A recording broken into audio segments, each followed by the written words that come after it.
going to give a quick introduction about Clotilde. So, Dr. Clotilde Lagier-Tourenne is Associate Professor of Neurology at Mass General Hospital and Harvard Medical School. She's the recipient of the Metabolism Endowed Chair in ALS and Associate Member at the Broad Institute of MIT and Harvard. She's a member of the Sean Healey and AMG Center for ALS at Mass General and serves on the scientific advisory boards of the Northeast ALS Consortium, the NEALS, and the Muscular Dystrophy Association, the Tamarine Foundation and Packard Center for ALS research at Hopkins Medical School as well. And so Clotilde actually trained as a medical geneticist and neuroscientist in Strasbourg, Columbia University, and UC San Diego.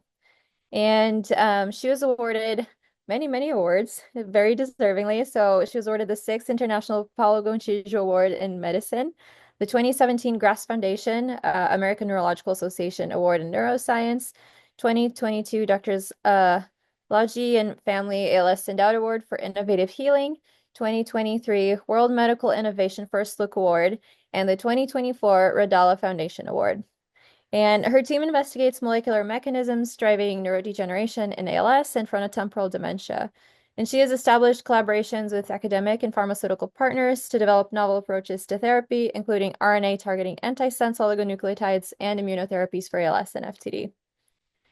And so, yeah, I'll give the floor over to you, Clotilde, and we're very excited to hear your talk. Thank you so much, Melinda, for the invitation and also for the kind introduction. And really, I mean, it's a particular pleasure to be here today because, as you said, I actually spent 7 years in San Diego and I loved every bit of it. And I was so postdoctoral training with Don Cleveland, and you can see here taking the ice bucket challenge with Don's group as well as with John Ravitz's group. I actually became an assistant professor in the Department of Neuroscience, and I should say that one of my first grants as an investigator was from the ADRC as a project. And so it's really a pleasure to now discuss our progress since then. I moved in 2015 to MGH. My lab is located at the Mine Institute on the Navy Yard, Charlestown campus. We're also part of the Healey Center, a very close collaboration with a clinical group there. And here is the current group who is really schematically the different areas of focus that the lab has, really investigating different molecular and cellular mechanisms of neurodegenerative diseases with a real focus mostly on ALS and frontotemporal dementia, but some projects also on X-linked dystonia, Parkinsonism, as well as Huntington's disease. I should really say that all of these projects are close collaboration with different investigators at multiple institutions. And actually, I mean, currently, all my grants are multi-PI grants, so really, illustrating the collaborative aspect of our research program.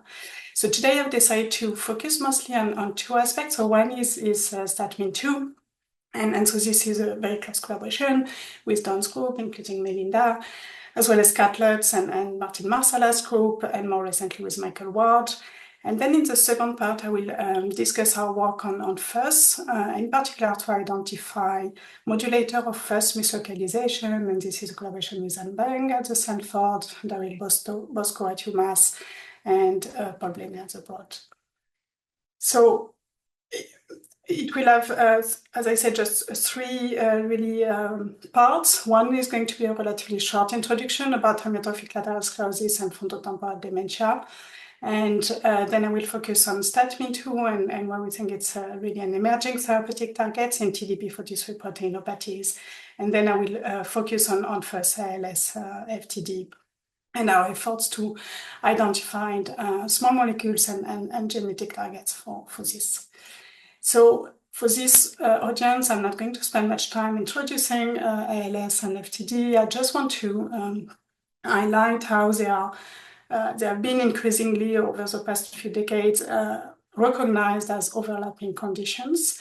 And so clinically they are distinct with progressive paralysis for ALS due to the loss of the upper and lower motor neurons, but language and behavioral dysfunction for frontotemporal dementia. However, it was known for many years that some patients can have both ALS and FTD, or in the same families. You can have individuals with either ALS and FTD, and really the expansion of the genetics of these diseases has really shown that indeed same genes can lead to either ALS or frontotemporal dementia. For sure, the genetics has really changed our field, but I would say that this recognition of the overlapping also really came from really outstanding studies using postmortem tissues, and in particular the identification of TDP43 as a major component of aggregates that were present both in ALS and in FTD. And so TDP43 is an RNA binding protein. It's normally mostly nuclear, but in the patients, it does mislocalize to the cytoplasm with this very striking nuclear loss, and in some cases, also strong aggregates. It was really a breakthrough because, as you can see, it's really found in the vast majority of the patients with ALS, whether with a familial form or sporadic form. And it's also in up to almost 50% of the patients with frontotemporal dementia, including patients with mutations, for example, in progranulin. So this was a very important finding. We know now that it's not specific for ALS and FTD, and there is a co-pathology with TDP43 in multiple diseases, and in particular in up to 50% of patients with Alzheimer's disease. So this TDP43 is mislocalized even as a wild-type protein in most of these conditions, but there are some rare cases where there is a dominant mutations that is inherited in rare cases of ALS and FTD, really demonstrating the primary role that TDP43 can play in the pathogenesis of these conditions. Interestingly, a few years later, after TDP43 was identified, there was another RNA binding protein that was found called FUS, and the second part of my talk is going to be focusing on FUS. And it's also an RNA binding protein, mostly nuclear, and you can see in the patients you have mislocalization both in some sporadic cases with frontotemporal dementia, but also in some rare ALS cases with mutations in the gene encoding FUS, in particular mutations in the nuclear localization signal, leading to this very striking mislocalization in the cytoplasm. So these two proteins are RNA binding protein. It was actually the first time that RNA metabolism came to the front in terms of potential mechanism in ALS and FTD, and because these two proteins are actually known to be involved in several steps of RNA processing. They are mostly nuclear, but they shuttle, and they are found also to have some roles in the RNA life in the cytoplasm, including in stress granules and local translation. But when they were found to be altered in ALS and frontotemporal dementia, relatively little was known, and in particular, really a handful of their targets were known. And so as a postdoc in Don's group and in collaboration with Magdalene Poliminidou, we really set up to use genomic approaches, in particular that were developed at the time by Jean Yeo, with whom we collaborated very closely to identify what are the RNAs that are bound and regulated by TDP43 and FUS. So I'm not going to describe this work, but we, as well as the work of many others in the field, have now defined many targets that we know are bound by TDP43, or first here I'm showing TDP43, and we know that the loss of TDP43 in the nucleus leads to expression and splicing changes of hundreds of transcripts. And in particular, we really have sets of splicing alterations that we know are dependent on TDP43. When we overexpress, there is more inclusion here, more exclusion, and when we knock down, there is more inclusion of this particular transcript. But we have many of these targets that have been characterized, and that can be found also in patient tissues. One way that TDP43 is regulating splicing has been described by Phil Wong at Hopkins in 2015, and this is by preventing the abnormal insertion of cryptic exons, which are sequences that shouldn't be intronic, but in the absence of TDP43 are included in the transcript, which leads to multiple defects. And so really, now that we have this list of changes that are TDP-43 dependent, the challenge we are facing is as a field is which, if any, of these changes is actually contributing to disease and to disease progression.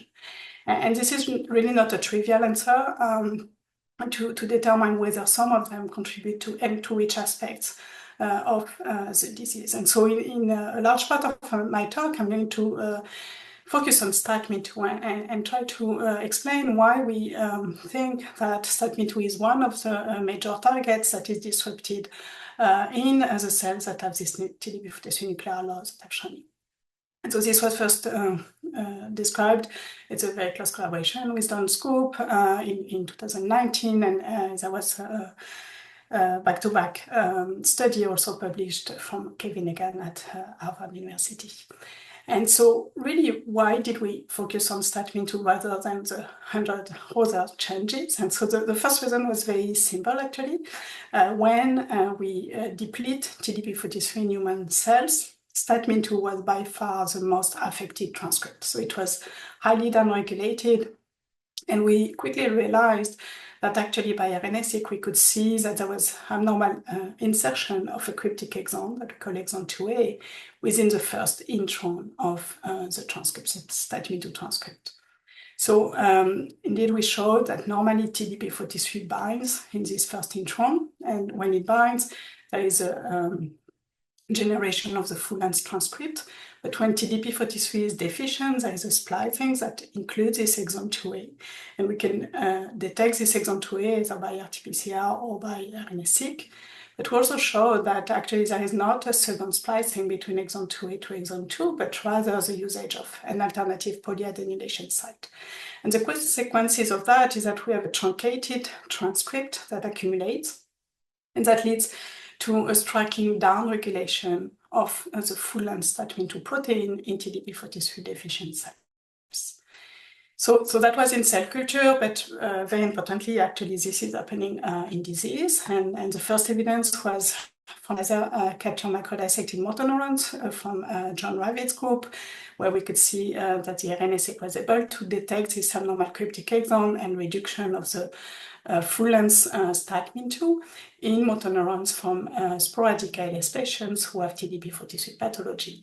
Later on, Len Petruccelli at Mayo studied a large cohort of FTD postmortem tissues and showed that there was this missplicing also in FTD patients.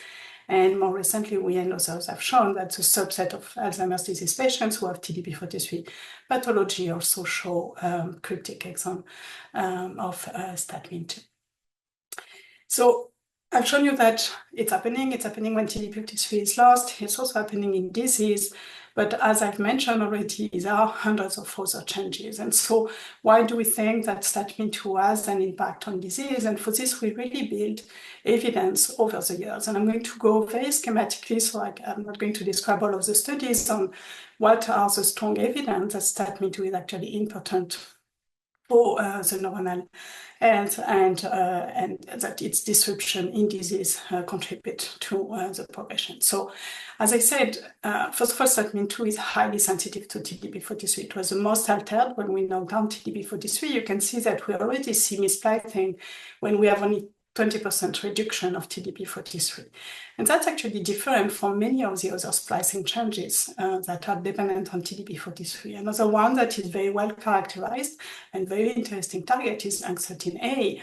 And you can see here that we have systematically compared and you can detect missplicing of STAT-ME2 with only 20% of knockdown of TDP-43, while you really need a strong knockdown, 60%, 80%, to induce this cryptic splicing. And so there's a lot of work now to better understand what is contributing to this different sensitivity in terms of splicing when you lose TDP-43.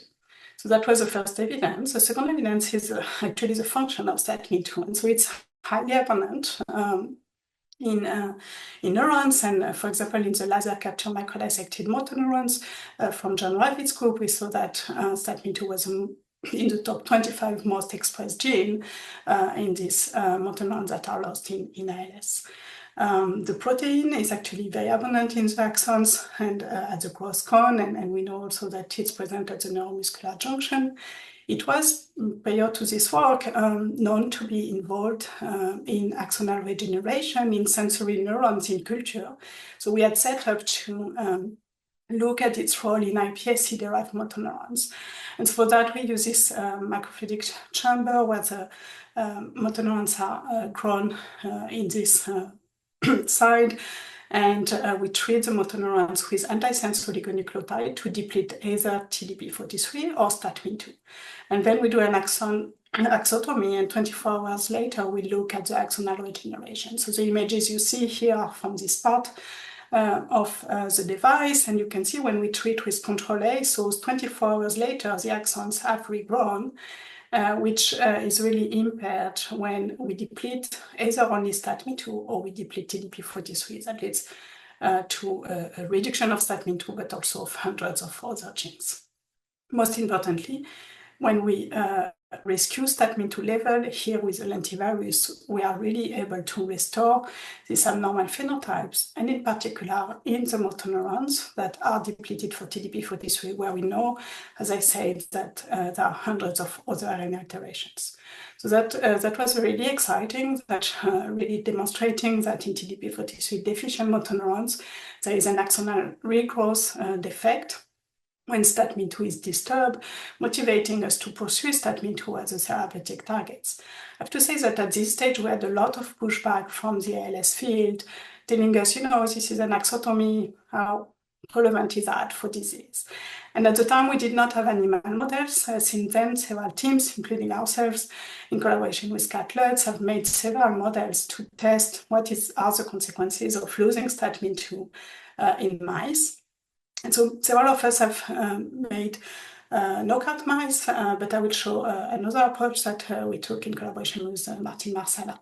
But in all of these approaches, really what we concluded was that statin-2 is not only necessary for axonal regrowth after injury, but is also necessary for the maintenance of neuromuscular junction.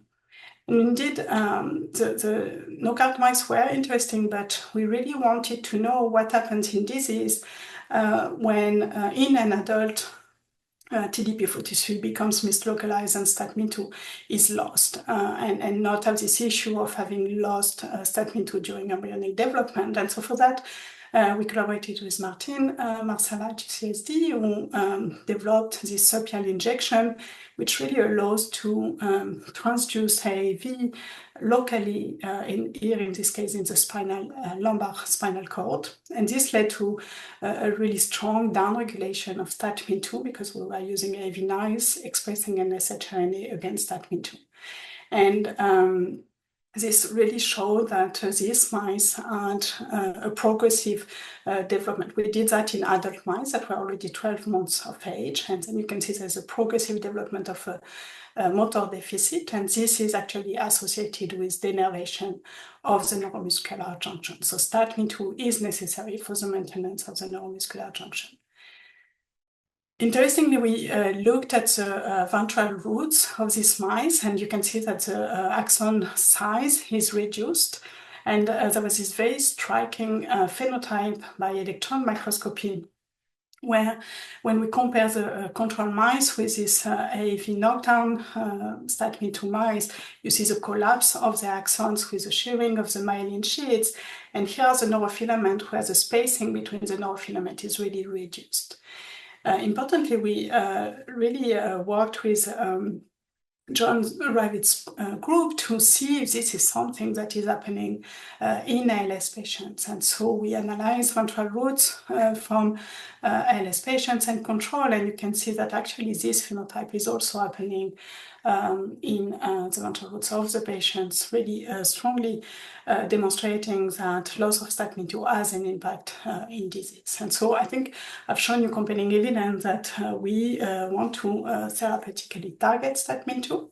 And so for that, there are many ways of thinking about it. The first one we took, and I have only one slide, it's published, and it's a very close collaboration with Ionis Pharmaceutical, and it is used by using ASOs that block the missplicing of statin 2. And here is the same assay that I had shown you before, where in motor neurons depleted with TDP-43, when we use these ASOs that block the missplicing, we can restore the axonal growth. So this strategy is moving forward, and it's a very exciting strategy. But today I wanted to spend more time on non-published work.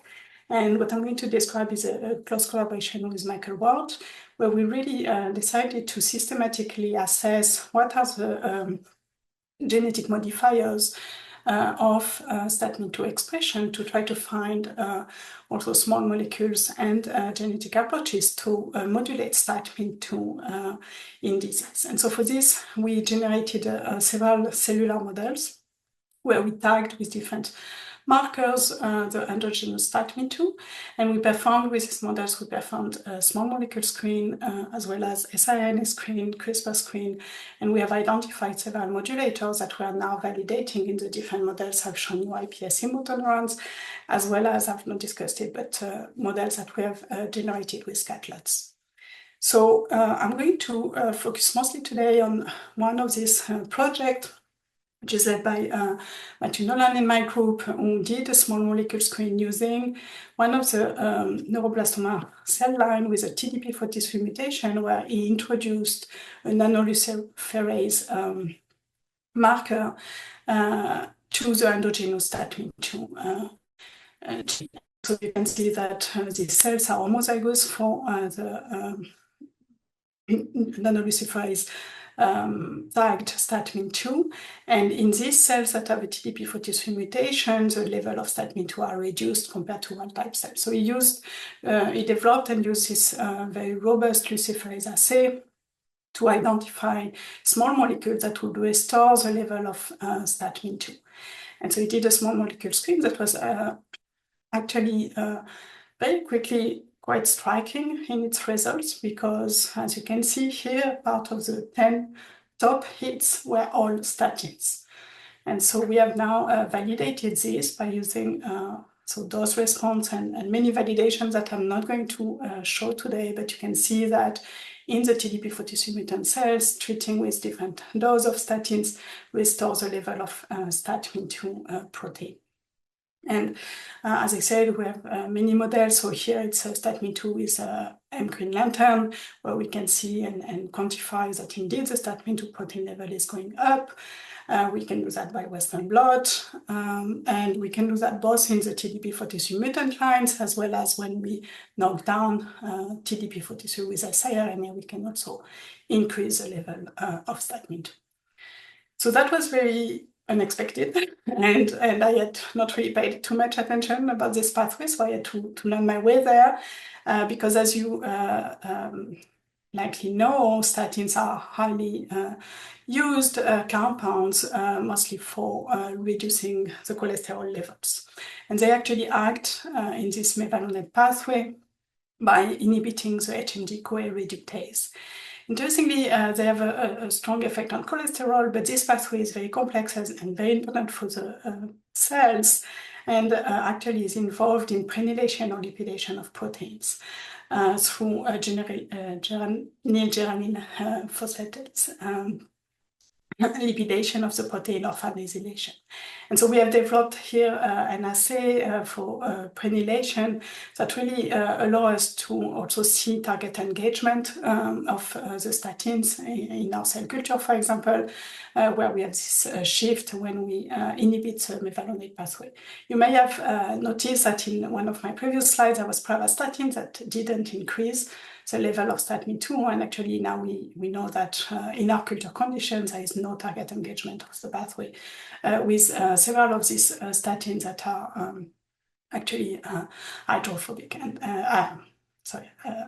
lipophilic. So we have also demonstrated that the effect of the statins on statin-2 is actually directly by inhibiting this pathway. So one way was to work with a chemist to modify pitavastatin to block the ability of the statin to bind HMG-CoA reductase, and you can see that this really alleviated the ability of the compound to increase statin-2, both with the luciferase assay or by Western blot. To really dissect and convince us that it was not through another pathway or another off-target effect of the statins, we also did treat the cells with statin, but provided two of the substrates, mevalonate and DGPP, and in both cases, this alleviated the ability of the statins to increase statin-2. And so what this was suggesting was that actually the effect of the statin on statin-2 is not through the cholesterol pathway, but rather through the prenylation. And supporting that, we also have tested a small molecule that is inhibiting this enzyme in this part of the pathway, and this was also able to increase the level of statin-2. So basically, I've shown you that several small molecules targeting different steps of the pathway can increase statin-2, but we also have now genetic evidence that we can downregulate several of the enzymes of the pathway, leading also to an increase of statin-2. And this was done both by siRNA screen using the same SH5 wild cells, as well as a CRISPR screen in collaboration with Michael Ward's group, where knocking down of these different enzymes had an effect in increasing the level of statin-2 protein. We also spent a lot of time actually trying to understand why statins and this pathway would modulate statin-2. And so we did for this RNA-seq in cells upon treatment with statin or statin plus mevalonate, which is our negative control. And so we identified many genes that are dysregulated upon the statin treatment. Some of them are expected, for example, the cholesterol metabolism. It's known that there is a feedback loop, and many of the enzymes are upregulated. We see also several genes of the cytoskeletal organization, including statin-2, but not only, and several small GTPase signaling. What we also clearly have evidence for is that this increase of statin-2 by the statin is actually happening at the transcriptional level. So the RNA of statin-2 is increased. And it was quite interesting that we also see an increase of several transcription factors that are known to be pro-regenerative transcription factors. And so indeed, here is a review of pro-regenerative transcription factors, and you can see that all of these are actually upregulated in the cells by RNA-seq upon treatment with the statin. So the first one is ATF3, and so for this we wanted to validate it if ATF3 could have a role in regulating the level of statin-2. So it would be upregulated by the statin, and then would be a mechanism by which the statin-2 is increased. And for that we collaborated with Claire Lepichon at NIH. And so Claire has characterized conditional knockout mice for this transcription factor ITF3. And so they are conditional knockout in the spinal motor neurons where ATF3 is not expressed. And actually ATF3 is known to be activated upon sciatic nerve crush. And so what we did was to really look at these mice upon activation sciatic nerve crush, what happens to statin-2. And so upon sciatic nerve crush, you can see that the motor neurons that are injured, they overexpress ATF3, and this is accompanied also to an increase of the level of statin-2. But in the conditional knockout where ATF3 is deleted, there is less increase of statin-2, really showing that statin-2 depends, at least in part, of the activation of ATF3. Another aspect that was really striking when we treated the cells with statin is that the morphology of the cells changed. So the neuroblastoma cells here, they started to grow these neurites. And this was actually very interesting because we realized that there was a study from Chris Anderson before he went to Biogen, where he had done an iPSC small molecule screens for neurite extension, and the top hits were actually statins. They had actually shown in vivo that after an optical nerve crush, treatment with cerebrastatin was able to increase the axonal regeneration. So really what we think is that the statins are increasing, transcriptional regulation of multiple genes, including STATMIN2, and that this has an impact on the ability of the axons to regenerate. And so it's interesting to see that there is an abundant literature of a potential beneficial effect of statins, both in ALS, but also in other neurodegenerative diseases. Also, these epidemiological studies are a bit difficult to interpret because not all of the statins actually penetrate the CNS, so there is really conflicting results. And so we have now a program supported by MGB Innovation to work with the chemists to develop new analogs of statins that have better properties for CNS application. So for this first part, I've shown you that alteration of STATMIN2 is a hallmark in patients with TDP-43 proteinopathies, including sporadic and familial ALS FTD and a subset of Alzheimer's disease cases. That reduction in STATMIN2 in adult mice induced progressive motor deficits with collapse of axons and denervation of the neuromuscular junctions. That ASO-mediated restoration of STATMIN2 levels is sufficient to rescue axonal regeneration in TDP-43 deficient iPSC-derived motor neurons, and that we can do pharmacological and genetic inhibition of the mevalonate pathway to induce STATMIN2 expression and the right outgrowths. So I don't know how I'm doing in time. Yeah, it's okay. So the second part is actually a completely different project. And so as I said, it's really our efforts to understand what are the modulators of the mislocalization of RNA binding proteins. And in particular, here we are using FUS. And one of the reasons we really focused on FUS phospholipid, it's a very severe cause of ALS. It also mislocalized, as I said, in some sporadic frontotemporal dementia. But one of the reasons we focused on this is because we had access to a patient fibroblast where a mutation in the nuclear localization signal really led to mislocalization without us doing anything, any stress or anything. And that was a very powerful tool for us to look at what would be the intervention that would allow reduction of this cytoplasmic mislocalization. And just notably, I mean, actually the level of cytoplasmic mislocalization is variable depending on the type of mutation. And these mutations where there is a stronger cytoplasmic accumulation really are associated with extremely severe forms of ALS with a juvenile onset. And there is evidence that reducing this accumulation of cytoplasmic would be beneficial. So we also showed in this fibroblast that they can accumulate inclusions in the cytoplasm, and these inclusions contain actually several of the nuclear pore proteins. Here I'm showing UP62, but we see that with others. And this is also consistent with what has been described in other models of neurodegeneration. In particular, we had worked with Don's group when I was in San Diego on Huntington's disease and showed that this was happening in different models of Huntington's disease. But we also see that in FUS fibroblast as well as in FUS knock-in mice, where we see alteration of the nuclear pores as well as alteration of the shape of the nuclei that is happening over age, even in wild-type mice, but is exacerbated in the mouse model with FUS mutation. So we used these tools and we developed an assay which was really powerful to actually assess mislocalization and different phenotypes in thousands of cells. And so this is FACS flow cytometry imaging.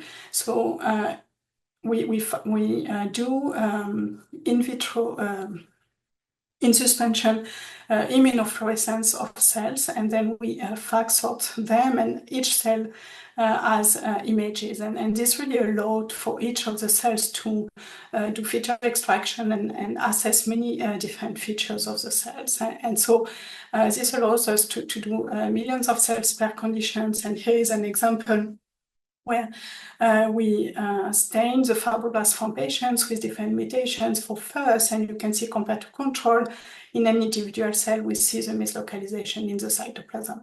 But because we do that for thousands of cells, or millions of cells actually, we can really have quantitative features, and you can see that depending on the mutation, there is more or less first mislocalization. We did that for first, but you can actually use that for different phenotypes. Here we did DNA damage with gamma H2AX. It's known that first mutant cells have accumulation of DNA damage, and we can really quantify that by flow cytometry imaging. We can actually also look at different features, and we have looked at staining for lamin B1. We see that there is a mislocalization of lamin B1 in the cytoplasm, in the patient fibroblasts, as well as in human neurons with first mutation. I should say that each time I'm showing one image, but this image is taken at the peak of the millions of cells that are quantified. So we can look at lamin B1 cytoplasmic mislocalization, but the lamin B1 staining also allows us to look at the shape of the nuclei. And so we see in this patient fibroblast and neurons that the shape of the nuclei are altered with more invaginations. And we really used this assay with different phenotypes for the first cellular localization as well as the integrity of the nuclear membrane to see if we could find molecules that restore first nuclear localization and what would be the impact of the integrity of the nuclear membrane. For this, we did a collaboration with Anne Bang at the Stanford Burnham, where she did a small molecule screen using the fibroblast from first patients. And what was very striking here again was that there was a cluster in the hits for PKC inhibitors. So here I'm showing one of the PKC inhibitors where in the first patient's fibroblast, you can see that there is reduction of the accumulation of cytoplasmic first, and we can do that either by IF or with the same FACS imaging that I've shown you before. What was very striking is that not only it does restore first in the nucleus and reduce the first accumulation in the cytoplasm, but these compounds had a striking effect on the other phenotypes, including the cytoplasmic accumulation of lamin B1, the nuclear invaginations. And so here you compare the red versus the yellow, where the yellow is coming back to the type of shapes, for example, that we see with the control lines. We realize that this type of PKC inhibitors are really dirty molecules. They are not specific at all, and also there are different isoforms for PKC, so we wanted to confirm that with genetic approaches. So here we are knocking down one of the isoforms in first patient fibroblast, and you can see that this also had a similar effect in partially restoring the accumulation of cytoplasmic first. And then we collaborated with Ionis Pharmaceutical to develop ASOs against several of the isoforms for PKC. And this is done in iPSC-derived motor neurons with first mutation, where you see the mislocalization, and treatment of these iPSC motor neurons with ASOs is able to restore partially the nuclear localization of this. So I just want to have the last couple of slides just to say that recently we are, I mean, not recently, actually, it's at least 2 or 3 years, we are putting a lot of efforts in developing and collaborating with Paul Blenay, with at the pod. His group has actually developed a very innovative way of doing CRISPR screens. And so we are working with him to adapt this method to fibroblasts and also iPSC-derived neurons. And so this is a very innovative method because most of the CRISPR screens that are pooled really rely on phenotypes that are either FACS-based or survival phenotypes. And so this is really limiting the ability of looking at some subtle phenotypes, such as, for example, the mislocalization of proteins within cells.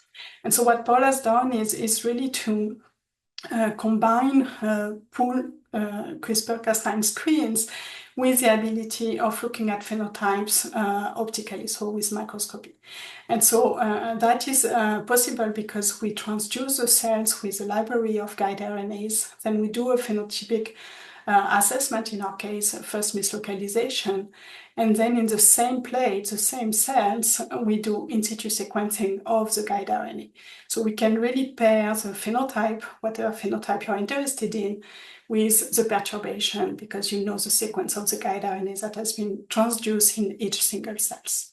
And so this has been applied to many phenotypes and also now by several groups, mostly using cancer cell lines.